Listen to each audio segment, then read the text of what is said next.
Kun Sayyidina Umar, putra na pegah le Sayyidina Umar watena natai haduru. Ad-dunya khuliqalakum wa antum khuliqalil akhirah. Pakan Sayyidina Umar lagi yang gekun karena na pertanyaan bak sahabat. Menurut Ron Sayyidina Umar nya puja kuat tanya bak Ron.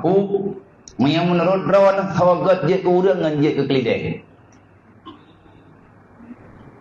Kau le Sayyidina Umar, ada dah lah tak uile gua. Pakan Sayyidina Umar ke uile puakan hang jawab baju. Sayyidina Umar agaknya kibarat apa cendikiawan. Hayya. Diakui oleh siapapun beliau itu hebat. Rahman Allah Ta'ala luar biasa. Sahabat yang paling setia dengan Rasulullah setelah mendapati iman.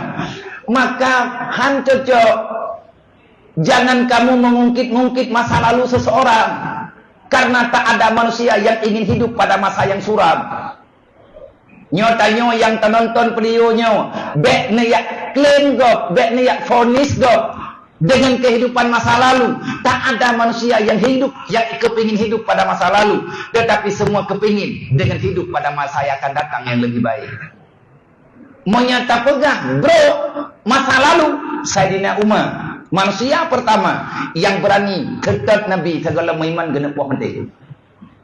Tapi duduk watai gebola ati li Allah, gebalik ati li Allah. Sayyidina Umar menjadi orang yang paling sayang terhadap Rasulullah. Bukti kecintaan beliau mengakui li Allah sampai dengan uronyo Allah hana gepu pisah Sayyidina Umar dengan Rasulullah. Gatnyan merempati sampai Nabi tak uronyo.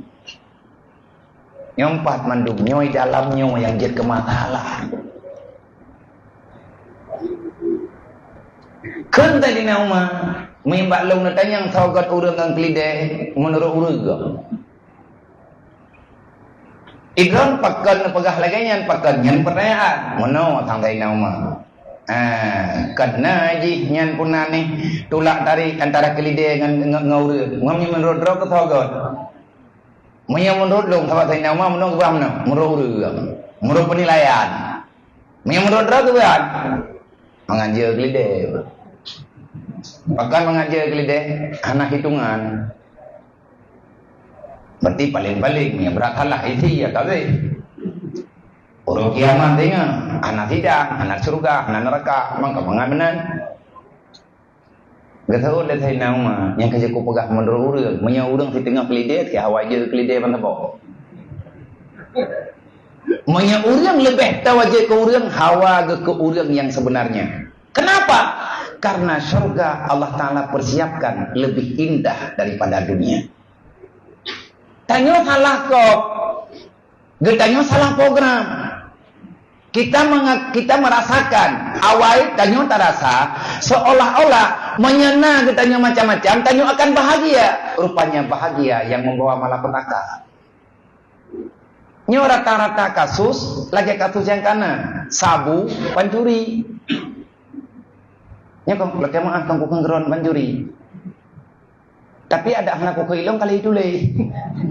Nya ilong ku baca itu le hendak ilong re. Sampai te ka pihak pancuri ke kenduk ne. Namun ni tiga gam menempuh kami ke kenduk pancuri. Ina pegah bawa tulis baik tulisnya, tulis pula imda. Ada tulis teh dingin. Artinya mitanan baru. Kasus jipe terpaksa. Udah terpaksa kepun namanya tanya. Terpaksa. Terpaksa. Wateta pegah terpaksa. Lepaksaan yang nabag dayo. Ada yang memaksa diri menjadi ingin lebih bahagia. Ada yang memaksa diri ingin menjadi lebih kaya. Ada yang memaksa diri mencari ketenangan yang lebih tenang. Ada yang memaksa diri kita. Kejadian yang dalam dunianya. Sehingga katanya berbuat demikian. Tutup cerita itu. Anak berle orang. Kabeh.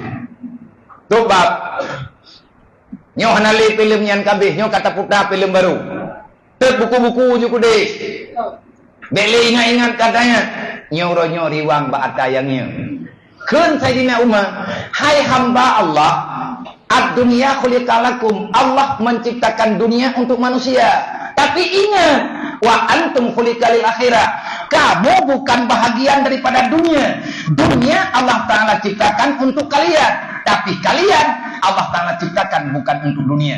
Tapi untuk apa? Wa antum khuliqalil akhirah. Kita di dunia cuma numpang lewat, hakikatnya kita akan berhadapan dengan mahkamah Allah. Nyapu mahkamah nak tolak tarik. Jangan kok. Yang tanya kawai pudrok tu, yang hati tak boleh drop.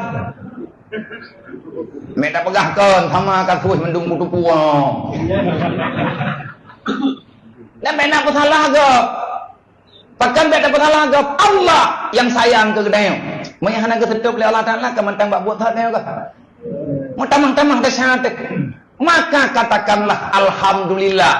Bahkan katakan Alhamdulillah. Dengan musibah. Kerap terkena tak anggapnya musibah. Dengan ini kita lebih baik kepada agama Allah Ta'ala.